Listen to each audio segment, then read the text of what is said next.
ભાજપ આમ આદમી પાર્ટીથી ડરી ગઈ છે, માટે તે પોલીસને આગળ કરે છે। વડોદરામાં ઉમેદવાર પર નોંધાયેલી FIR પર વડોદરાના આમ આદમી પાર્ટીના શહેર પ્રમુખ અશોક ઓઝાએ ભાજપ પર આકરા પ્રહાર કર્યા છે। નમસ્કાર, હું છું ચંદ્રિકા પુત્ર નિરાલી। તો આવો સાંભળીએ તેમણે શું કહ્યું। ભારતીય જનતા પાર્ટી વડોદરાની અંદર જે પોલીસને આગળ કરી અને લોકશાહીનું હનન કરી રહી છે, આજે 3 મુદ્દા ગઈકાલના વડોદરાની અંદર દરેક જગ્યાએ છાવરી રહ્યા છે।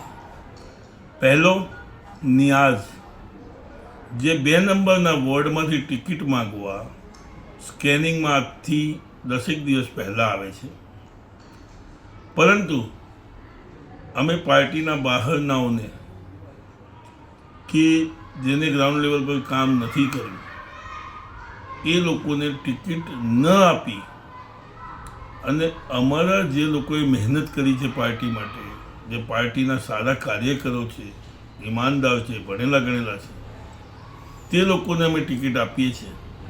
અને ગઈકાલે 2 નંબર વોર્ડમાં ભરતમાલીની ટિકિટ ડિક્લેર થતાં નિયાઝભાઈએ છાણી 4 રસ્તા પર હંગામો મચાવ્યો, બોમ્બરાડા કર્યા અને 5 જ મિનિટમાં ત્યાં પોલીસની ગાડીઓ આવી ગઈ, પબ્લિક બી ભેગી થઈ ગઈ, મીડિયા બી આવી ગઈ। એટલે આ પહેલેથી એક કાવતરું હતું અને તેમનું કહેવું છે કે દિલ્હીવાળાએ મારી પાસેથી પૈસા માગ્યા, મેં ના આપ્યા એટલે મને ટિકિટ ના આપી। આ વાત તદ્દન ખોટી છે, ઉપજાવેલી છે અને આ ભારતીય જનતા પાર્ટી કે કોંગ્રેસ બેવના ઈશારે આ કામો થઈ રહ્યા છે। અને થોડી વાર પછી જ પોલીસ ભરતમાલી 2 નંબર વોર્ડના જે અમારા ઉમેદવાર છે તેમના ત્યાં જાય છે, તેમની હોટલ પર જાય છે અને 2-4 ફોટા પાડી ગમે ત્યાંથી દારૂની પોટલીઓના આ તે એવું કહેવામાં આવે છે કે ભરતમાલી દારૂનો વ્યવસાય કરે છે। હું આજે વડોદરાની જનતા ખૂબ જ સંસ્કારી છે, ભણેલી ગણેલી છે।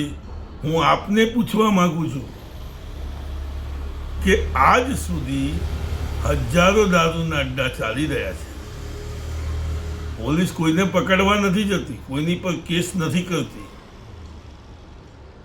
અને જો ભરતભાઈ માલી આ ધંધો કરતા હતા, પોલીસને જાણ હતી, તો કેમ એમની પર પહેલાં કોઈ FIR કે કેસ બનાવવામાં ન આવ્યો? એ ભાઈ એમનો હોટલનો ધંધો કરે છે, એક પ્રામાણિક વ્યક્તિ છે, સારી વ્યક્તિ છે અને એમને ટિકિટ મળતા એક આ ઉપજાઈ કાઢેલી વાત પોલીસ પર દબાણ કરી આમ આદમી પાર્ટીને બદનામ કરવા માટે આ રીતના ન્યૂઝ બનાવવામાં આવ્યા। જો કોઈ વ્યક્તિ દારૂનો ધંધો કરતી હોય, પોલીસ એને પકડતી જ હોય, તો આ બધા ધંધા થાત જ નહીં વડોદરાની અંદર। તમે આ વિશે શું વિચારો છો? કમેન્ટ કરીને જણાવો। અત્યાર માટે બસ આટલું જ। ધન્યવાદ।